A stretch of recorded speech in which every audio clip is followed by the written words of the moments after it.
আসসালামু আলাইকুম বন্ধুরা, কেমন আছেন আপনারা সবাই? এই দেখেন কি সুন্দর একটা সিনারি আপনাদেরকে দেখামু এখন। সেটা পথারের মধ্যে দেখেন, এই যে ধান ধানটা অলরেডি দেখেন কি সুন্দর, মানে এই যে বাড়িয়ে গেছে গা।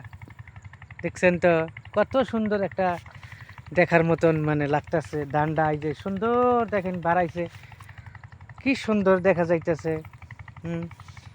এই গ্রামের মধ্যে এই দাগের মধ্যে এই যে ক্ষেতগুলার এইখানে যখনই আহি, ধান ক্ষেতগুলা যখন দেখি না বন্ধুরা, তখন মানে এত সুন্দর মনটা খুশি হয়ে যায় যে আলহামদুলিল্লাহ, আল্লাহর প্রশংসা করে কোনো দিন শেষ করা যাব না। মহান রব্বুল আলামিন আমাদেরকে খাওয়ার জন্য কত প্রকারের বস্তু যে দিছে, কত জিনিস দিছে আল্লাহ। দেখেন এই যে এই ধান, এই ধানের থেকে চাউল হবো, চাউল আমরা পিঠা খাবার পামু, ভাত খাবার পামু, নাস্তা খাবার পামু, কত প্রকারের পিঠা নাস্তা বানাইয়া আর কি খাওয়া হয় এই চাউল দিয়ে।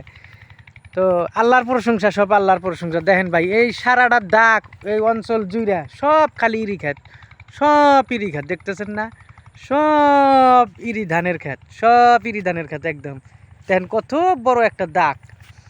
আলহামদুলিল্লাহ বন্ধুরা।